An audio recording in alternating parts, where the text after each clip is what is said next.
If you're going up the Mountaineers route on Mount Whitney, this video is to help you know what to expect. This is going to be specific to conditions in late spring and early summer. We summited on June 1st, 2026. And while there's a lot of beta out there, I try to focus on how it felt at different points along the way. Still with me? Okay, I'll start with a little bit about us. My partner Thurop and I are middle-aged guys who spend more time rock climbing than mountaineering. We spend even more time working than climbing. Thurop is an animator famous for creating the show Flapjack. My point in sharing this is, if we could make it to the summit, so can you. We prepared by camping at Whitney Portal, sorting gear close to the trailhead at 8,000 feet. So I modified my glacier goggles so that I wouldn't get my nose sunburned.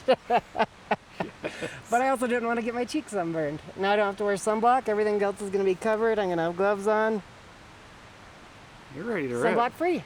Ready for battle. Nice. The lower trail is beautiful and reminded me of hiking in Yosemite. You're flanked by tall granite peaks, you cross streams, and before long, the E-ledges. It's easy to get off trail here. My Garmin watch struggled to get a precise location, and I think we made this section more difficult than it needed to be. Even still, it was relatively easy third-class scrambling. We're at Lower Boy Scout Lake. We started at about 9 o'clock this morning. Gone up 2/3 of what we're gonna do today. We're headed up to Upper Boy Scout Lake, waiting for our water to cure right now, and then we're headed up and you can see where we're headed eventually. Woo! But so far, so good.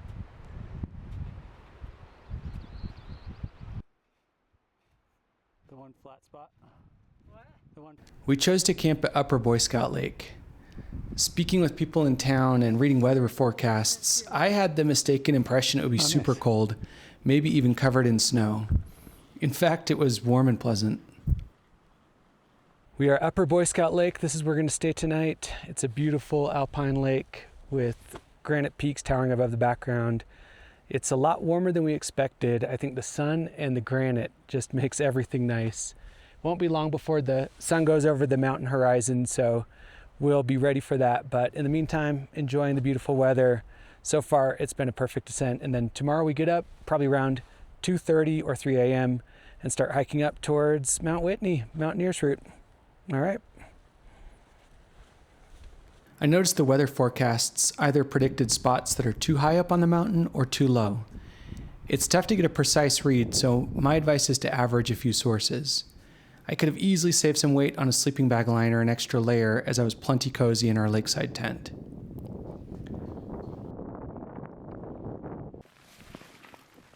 Summit day started early for us. We knew we wanted to be on the final 400 before the sun softened it too much, and also knew we didn't want to burn ourselves out getting there. We got to Iceberg Lake right around sunrise.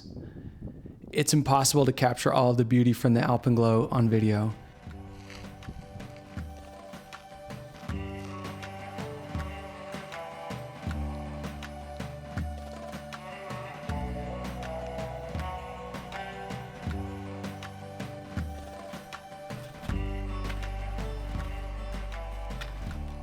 Also really hard to convey the scale.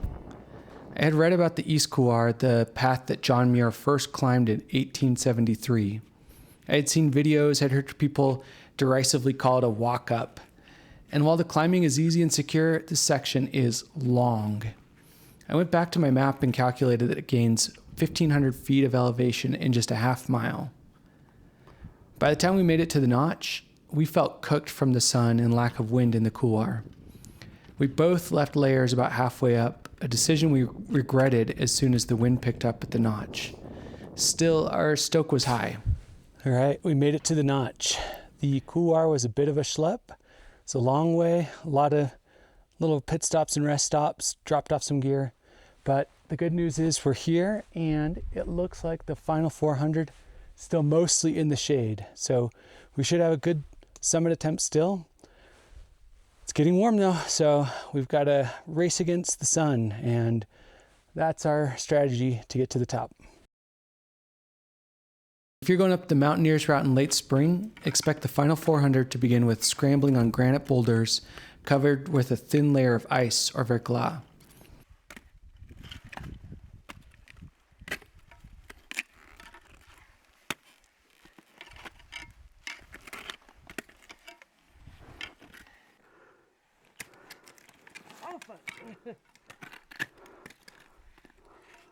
I found it easier and more secure to store my ice axe and use rock climbing techniques like hand jams and mantles. I can show you. Nice, dude. Another crux down. After that, you'll climb up steep, compacted snow to the summit. Down lower, this may look like front pointing on alpine ice and feel a bit insecure. We took a route to the right that was steeper but more in the sun. This meant that as we got closer to the top, it became easier to kick steps and get solid axe placements. Remember, whatever you climb up, you have to be comfortable climbing back down. Whoa. It looks intimidating, but it's relatively easy and worth it to reach the summit.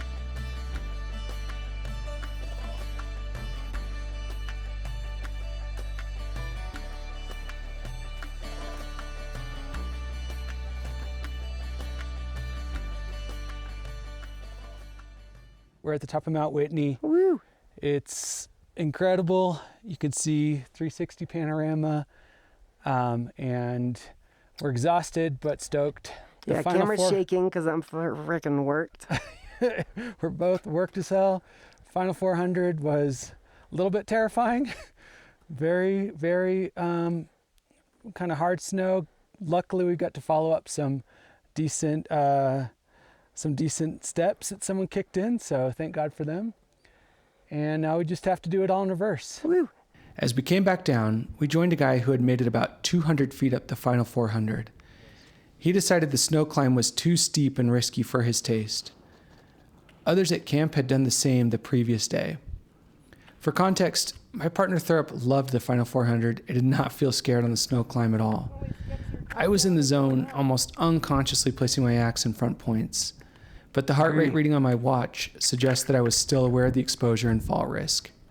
I guess my advice is, give it a shot, but don't feel ashamed if you decide to turn around at the notch. After getting down from the final 400, we entered a race with the elements. The snow in the East Couloir was heating up fast. We did a mix of climbing face in and plunge stepping face out. At one point, a few rocks came whizzing past us, reminding us to get the hell off the mountain. Our adventure wasn't over when we took down camp. A thunderstorm rolled in, dropping large balls of hail. We still had 3,000 feet of descent and now felt like we were racing rain to the ledges.